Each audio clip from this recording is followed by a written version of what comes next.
Du coup, en fait, suite au conseil d'administration au mois de décembre en fait, de l'Union de Peuple et Culture, on a voulu en fait proposer une activité commune pour les associations, une formation commune en lien avec l'accueil des réfugiés, puisqu'on s'est rendu compte que plusieurs associations proposaient un peu de leur côté des actions.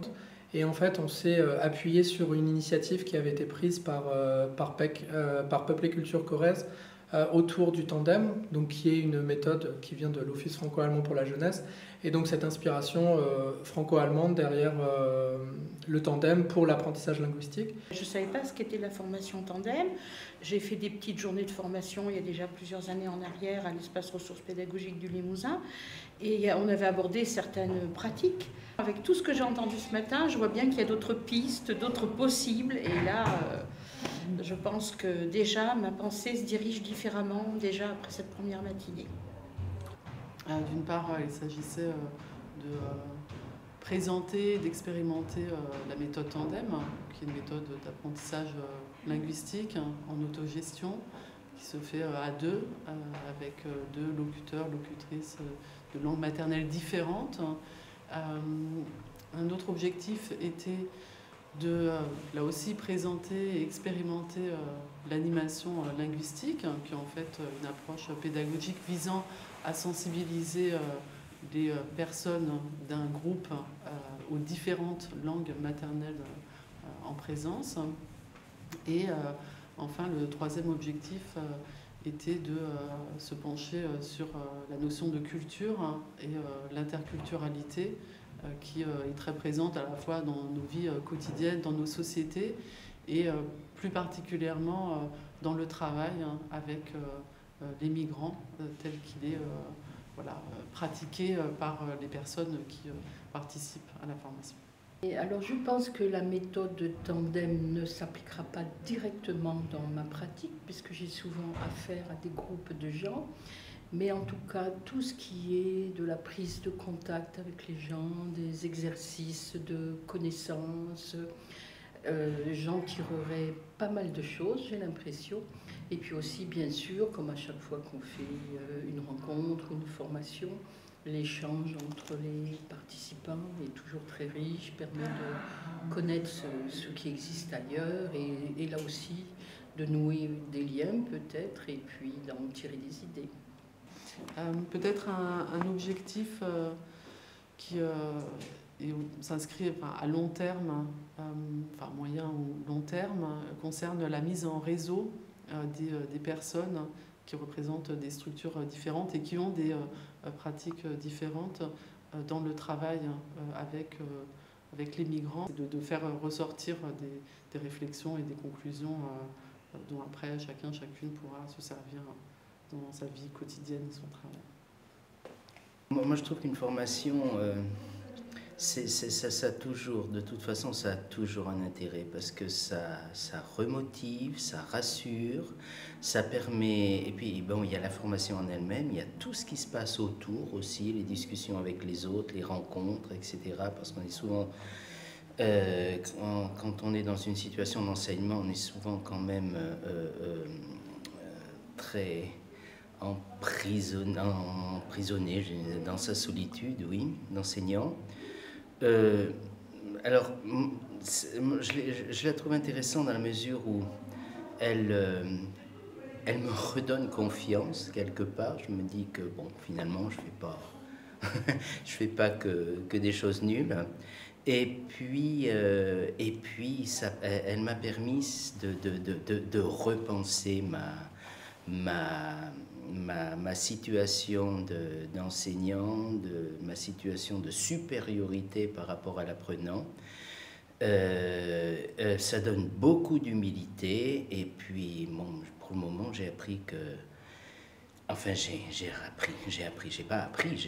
me suis rappelé qu'il fallait beaucoup d'écoute, beaucoup de patience et le fait de partager un apprentissage commun où on échange les rôles donne aussi, je trouve, beaucoup de force à l'apprenant parce que ça lui rappelle qu'il a ses propres valeur, son propre potentiel, etc. et qu'il a la même valeur que les miennes. Voilà. Je venais dans l'idée d'une formation de type linguistique, j'allais dire, entre guillemets. Et du coup, dans les premiers échanges dès ce matin, surtout les échanges en petits groupes, j'ai senti cette dimension culturelle beaucoup plus ouverte et beaucoup plus générale. Et dès que j'ai entendu certains de ces propos, je me suis dit, ah mais oui, quand ça ne marche pas, c'est parce qu'il faudrait peut-être que j'inscrive ma façon de voir mon cours ou ma formation de français dans une dimension beaucoup plus étoffée, beaucoup plus générale et aborder tous les aspects culturels. Ce que j'aime dans cette méthode, c'est qu'on nous la fait vivre pour la comprendre, donc c'est très ludique. Et puis, ça nous expose un peu dans notre comportement, parce que moi, j'ai pas de... Enfin, ma problématique, c'est pas d'apprendre la langue ou d'être en relation linguistique avec des personnes qui parlent pas ma langue. C'est surtout d'être dans une relation qui soit pas dominé-dominant, quoi. Voilà. Pour ceux qui sont dans l'apprentissage de la langue, ça va être très utile. Ils le disaient eux-mêmes, les jeux, par exemple, qui nous ont fait progresser dans cette méthode, leur seront utiles dans la façon dont ils pensent l'apprentissage, dont ils l'abordent. Voilà, ça je crois. Pour moi, je pense qu'il faut pas me départir de ce que cette formation a mis à jour dans mon comportement. De ce point de vue, la formation, oui, m'a aidée. Qu'est-ce que vous avez ressenti pendant le jeu?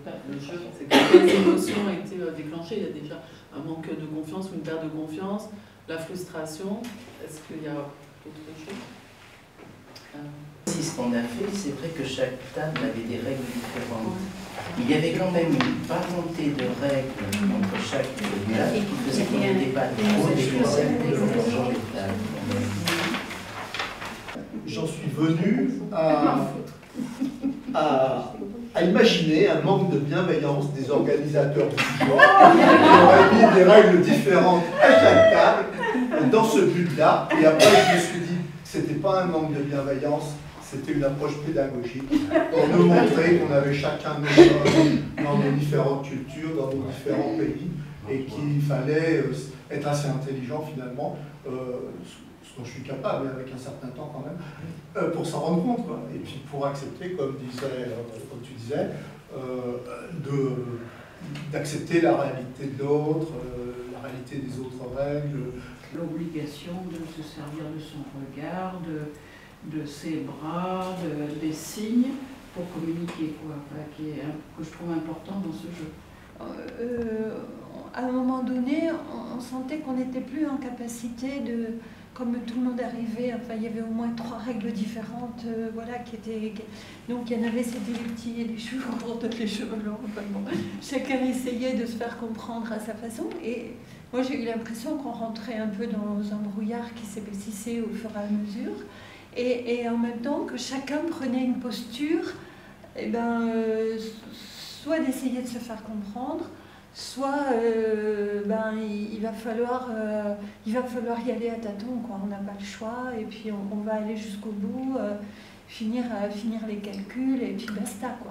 Je me suis sentie complètement perdue, parce que j'essayais, moi j'avais vraiment très envie qu'on m'explique, et je voyais que personne m'expliquait trop. Alors moi je me sentais justement, toi tu t'en foutais complètement, et moi au contraire ça me frustrait vachement, parce que j'essayais de comprendre et je voyais que personne ne voulait m'expliquer. Finalement, j'ai compris dans le sens de cet exercice que les règles sont utiles, sont acceptables si ça nous aide à bien s'organiser pour faire le jeu, pour jouer le jeu. Mais quand on change de territoire, les règles peuvent également modifier. Il ne faut pas s'entêter sur les règles que tu avais l'habitude de pratiquer et dire que c'est comme ça que ça doit continuer forcément. Et on nous a interdit de parler. Si on n'échange pas, on ne pourrait pas savoir quelles sont les nouvelles règles que les autres apportent et quelles sont les règles de base qui ont été instaurées au départ sur ce territoire. Donc, d'où l'intérêt de partager, comment on appelle, d'échanger. Que les règles ont une utilité si elles nous permettent de nous organiser. Mais finalement, on peut changer de règles s'organisaient différemment, ça marche aussi. C'est pas donc les règles en elles-mêmes qui ont un intérêt, c'est la possibilité qu'elles donnent de s'organiser. Ces codes culturels, ils sont ancrés en nous et ils sont sacrément difficiles à défaire. Et il y a les lois. Et j'ai l'impression que la règle du jeu est plus proche de la loi que du code social. Et ça explique aussi pourquoi c'est plus attaché à un territoire et pourquoi quand on bouge, on s'adapte à la règle du territoire. Et finalement, ça nous affecte moins.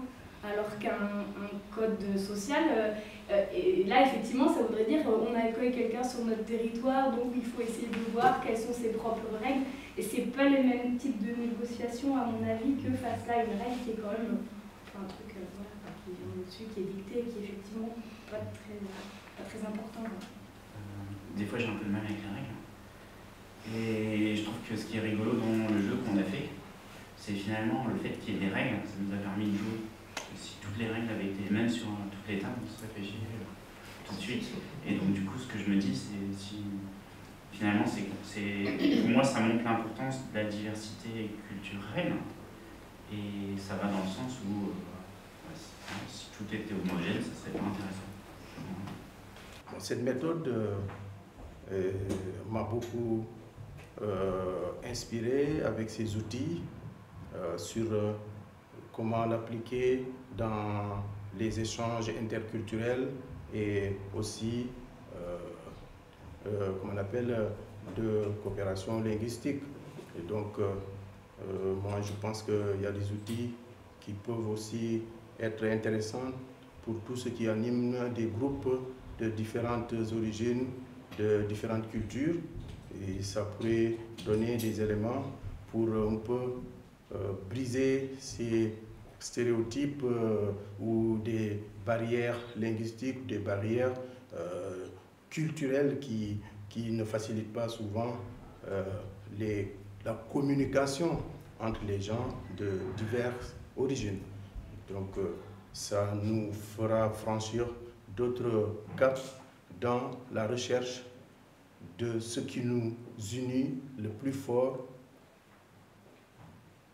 de ce qui nous divise généralement, qui sont nos cultures différentes. En fait, je suis bénévole à Égletons notamment, au CAO, et je voudrais donner des cours de français. Pour l'instant, je base surtout mes cours de français sur de la discussion pure, sans forcément beaucoup de préparation et sans jeu et sans intérêt pédagogique particulier, je dirais. Donc en fait, j'ai fait cette formation pour découvrir des nouvelles méthodes et pour rencontrer aussi des gens. Et ça m'a permis de rencontrer des gens hors réseau, donc des gens qui ne font pas forcément partie du CAO d'Égletons, et des nouvelles personnes, et découvrir aussi Peuple et Culture que je ne connaissais pas très bien. Je connaissais de nom, mais je ne savais pas ce qu'ils faisaient exactement. Donc, voilà. Après, ça m'a permis de découvrir des méthodes, notamment la méthode Tandem, que je ne connaissais pas. Après, je pense que ça va être difficilement applicable, parce que, notamment à Égletons, ils sont 30, et les prendre un par un, au niveau timing, c'est un peu compliqué. Donc, je pensais plutôt utiliser, notamment ce qu'on a vu ce matin, sur l'animation linguistique, donc passer par le jeu. Et ça, je l'avais appris déjà en formation. J'ai fait un master 1 professeur des écoles, donc je l'avais appris un peu en formation. Et là, c'est intéressant parce que ça nous permet d'utiliser un peu la méthode Tandem, notamment la réciprocité de la méthode, donc de découvrir leur langue à eux. Donc là, c'est ou le Pashtun ou l'Oromo. À Égletons, c'est beaucoup de Pakistanais, d'Afghans et d'Éthiopiens. Et du coup, je vais plutôt appliquer ce qu'on a appris en animation linguistique. Donc des petits jeux, voilà. Mais la méthode Tandem, ouais, c'est vraiment très difficilement applicable. Après, j'essaierai de faire comme je peux. Après, là, j'ai beaucoup aimé cette formation parce que ça m'a permis de découvrir des gens et de découvrir plein de jeux et de me sentir... alors, je suis un peu timide, donc ça m'a permis de comprendre qu'on peut aussi se décomplexer. Moi, je suis très mauvaise en langue étrangère et Du coup, ça m'a permis d'être décomplexée parce que j'ai vu que de toute façon, c'était pas forcément le support de cette formation et que même en parlant très peu, avec des gestes et avec plein de choses, on peut améliorer très bien notre technique. Donc, pas de souci. Moi, ça m'a permis de rencontrer pas mal de gens qui travaillent dans des structures associatives différentes. Je trouve ça génial, finalement, de rencontrer tout un tas de personnes qui sont des bénévoles. Et je suis assez impressionné de la force du bénévolat, ce que ça montre de l'engagement de toutes les personnes qui étaient là. Sur la formation en elle-même, moi, c'était très intéressant pour moi, plus sur l'aspect interculturel. Je trouve qu'on a fait plus d'interculturel que de méthode tandem. La méthode tandem, je pense que ça a été très rapide et on en a parlé très rapidement. Et maintenant, il faut un peu réfléchir avec tout ce qui nous a été donné aujourd'hui pour voir comment l'appliquer concrètement. Voilà. J'ai beaucoup aimé l'aspect participatif des outils pédagogiques qui nous ont été transmis. J'ai trouvé ça très riche. Moi, c'est des choses qui me parlent surtout puisque je fais plus de l'animation avec des groupes de jeunes, des groupes ados ou enfants. Et donc, c'est vraiment des outils que j'utilise déjà, mais le fait de leur donner une dimension interculturelle et autres, je trouve ça très intéressant. Et vraiment sur la méthode tandem, moi ça me fait réfléchir en comment dans un groupe de jeunes, je peux utiliser la méthode tandem en dissociant le groupe en binôme.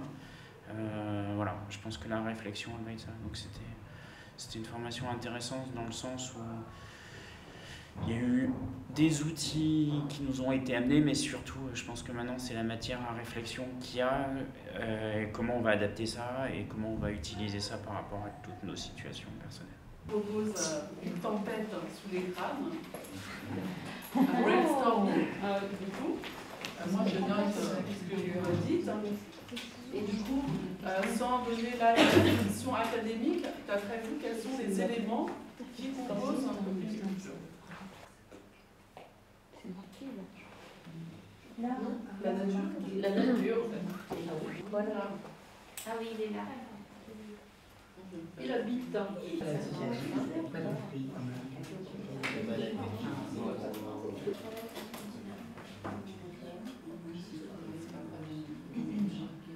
Le rapport aux animaux. Ah oui.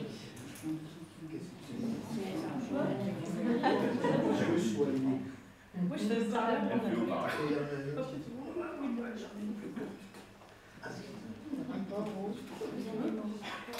C'est déjà pas mal. En sciences sociales, qui s'appelle Coles, et qui a comparé la culture à un iceberg. C'est le modèle de l'iceberg. Et on peut imaginer donc un iceberg comme ça. Et du coup, un iceberg, il y a une partie émergée et une partie immergée. Une partie visible, une partie invisible. Et la partie visible, bon, c'est les choses qu'on perçoit directement quand on découvre une culture, et la partie immergée, enfin d'ailleurs l'éducation, on pourrait rajouter d'autres choses, elle est beaucoup plus importante que la partie visible. 7 fois plus. Voilà, c'est vraiment le principe de l'iceberg et comparé à une personne, pour Coles, il dit que cette partie invisible, c'est aussi la partie inconsciente. Pour simplifier les choses, quand il y a des personnes de cultures différentes qui se rencontrent, à la surface, ça a l'air d'aller. Par contre, le choc culturel, c'est en dessous de la surface que ça se passe. Et c'est en rencontrant quelqu'un qui n'a pas les mêmes règles, qui n'a pas les mêmes valeurs, etc., du coup, qu'on se rend compte éventuellement des siennes. Dans le travail interculturel international, on définit la culture de façon très large, à savoir un ensemble de normes, de valeurs et de comportements communs à un groupe d'individus. et qui permettent à ces individus de s'orienter dans le monde. Du coup, la culture, elle peut être nationale, on va dire, mais il y a des cultures aussi régionales, il y a les cultures urbaines, il y a les cultures professionnelles. En fait, on est porteur de plusieurs héritages a priori, mais ce sont des choses qui évoluent. Et la question qui se pose en fait sur les règles, c'est une question qui est ouverte, c'est du coup quand on se retrouve dans un pays ou sur un territoire avec des gens qui ont des cultures très différentes, on a des points communs mais aussi des différences. Et du coup, quelles règles est-ce qu'on applique, quelles valeurs vont perdurer? Est-ce qu'on peut tout négocier? Est-ce qu'il y a des règles qui sont non négociables? Jusqu'où est-ce qu'on va, en fait? Parce qu'on a parlé d'adaptation, etc. Et en fait, c'est une vraie question, à mon avis, qui traverse les sociétés, c'est jusqu'à quel point est-ce que je m'adapte à l'autre, ou j'essaie qu'en fait, il s'adapte complètement, alors qu'en fait, les personnes ne sont pas des pages blanches qui arrivent. Et je suppose que dans cette... c'est une problématique à laquelle vous êtes aussi confrontés dans votre travail avec les migrants. C'est ça. Il y a aussi un certain mode de vision par rapport au monde, quoi. Par exemple, en allemand, on emploie beaucoup werden et le devenir. Et un jeune, on ne va pas lui dire que, on peut le dire sans doute aussi, que veux-tu faire plus tard, mais que veux-tu devenir. En russe, le verbe avoir n'existe pas, ou alors dans le sens vraiment d'être propriétaire. Sinon, on dit chez moi, est, je ne sais pas, un livre ou n'importe. Donc, bien sûr, les choses ont beaucoup évolué, mais quand même, je pense que, alors, inconsciemment, que ça marque aussi la manière d'être par rapport aux autres mondes extérieurs. Ce beau parcours que j'ai fait, moi, qui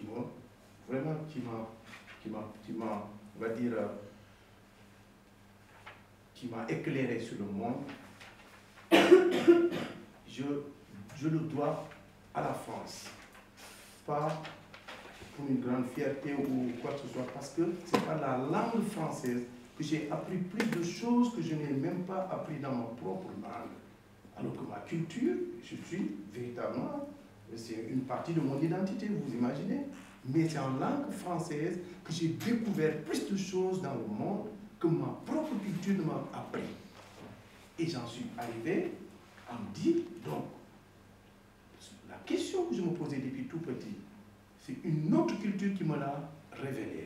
Alors que ma propre culture, si je m'étais arrêté sur ce qu'on m'en avait parlé, sur ce qu'on m'en avait dit, je ne serais jamais venu ni en France, ni chercher même à embrasser la culture française. Donc, c'est important de savoir que nous sommes tous, soit en le sachant ou non, inconsciemment ou consciemment, une partie de notre identité que l'on connaît, qu'on nous a révélée, mais une autre qui est, c'est vrai, profondément ancrée en nous. Et si nous ne faisons pas l'effort de le redécouvrir ou bien de le revisiter, on ne saura jamais qu'on est le mélange de plusieurs cultures. Après, une idée qui me court depuis un moment, j'attendais un peu cette formation pour en parler aux autres ici, un Peuple à Culture à Tulle. J'en ai déjà parlé dans d'autres structures, mais personne ne relève le défi, parce que là, il s'agirait aussi d'un défi, comme on a vu pendant la formation. Moi, il me semble qu'il serait temps de créer sur Tulle un lieu d'accueil pour les migrants, mais pas que pour les migrants. Un lieu un peu informel. Après, les gens intéressés pourraient voir ensemble ce qui s'y passerait. Un lieu aussi où ceux qui parlent français, comme on dit ici dans la formation, les experts en langue maternelle, ne seraient pas seulement les accueillants, mais les migrants aussi seraient les accueillants, parce que moi je pratique comme ça dans tout ce que je fais, que ce soit les ateliers de français, les démarches avec les gens, En fait, je m'appuie sur ceux qui savent un peu déjà parler français, qui sont un peu plus débrouillés dans le milieu de Tulle pour aider les autres. Et ça, je trouve que ce serait vraiment un grand service à rendre à tout le monde et puis une façon de s'insérer les uns et les autres dans la ville. Oui, en fait, moi, cette journée, ça m'a fait venir deux idées. Celle qui est venue en dernier, là, tout de suite, c'est que par rapport au rassemblement qu'on organise avec et des migrants et des gens qui habitent ici, et qui souvent ont été formés à la fois d'un moment convivial et à la fois de moments où les gens faisaient connaissance, où il avait été question aussi d'où ils étaient partis, comment ils étaient arrivés ici, bon, etc., etc., avec l'espoir que pouvaient se former de manière un peu spontanée, quand les gens se connaîtraient, des tandems, à la fois sur le plan linguistique, mais aussi des tandems relationnels et réciproques.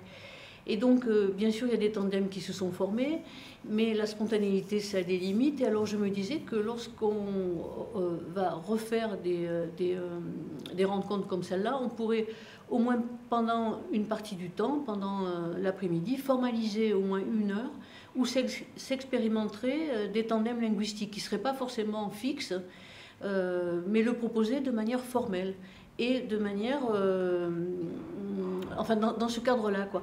Peut-être d'abord ça permettrait d'expérimenter véritablement la méthode tandem, linguistique cette fois au sens strict du terme, et puis aussi peut-être, parce que ça demande une régularité, à partir de là, peut-être que des tandems se formeraient aussi d'une autre manière, plus souple, et en même temps régulière. Par exemple, le fait d'avoir expérimenté peut-être 2-3 fois cette méthode permettrait de donner envie à des gens qui ont commencé de continuer, de se donner rendez-vous 1 fois par semaine ou 1 fois tous les 15 jours.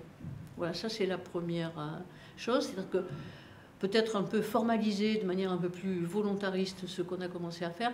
Et la deuxième, je trouve que ces méthodes d'animation qui au départ ont l'air un peu de rien, permettent dans les échanges d'exprimer pas mal de questions. Et je me disais que peut-être une des spécificités de Peuple et Culture, ça pourrait être d'organiser un groupe de réflexion et d'échange de pratiques à partir de gens qui s'engagent et expérimentent dans des associations différentes, mais se retrouver pour se poser des questions sur les pratiques et aussi sur les intentions. Et peut-être aussi que ce groupe pourrait bénéficier d'une sorte de supervision, enfin c'est un terme qui est peut-être pas adapté à la situation, avec 2 professionnels ou un professionnel, qui permettrait que les questions qui se posent sur la question de la relation d'aide, la question de la non-réciprocité qui s'installe très vite, la question du pouvoir de la domination, la question des bonnes intentions qui ne sont pas forcément suivies de choses qui sont si simples, puissent s'exprimer et se réguler. Et je pense que ça n'existe pas. Je crois qu'il y a des réseaux qui fonctionnent autrement, qui mettent en commun des pratiques, mais une réflexion sur ces pratiques, je pense que ça existe peu et que peut-être Peuple et Culture pourrait proposer un groupe de réflexion comme celui-là, mais en s'appuyant aussi quand même sur de la professionnalité et sur de la supervision.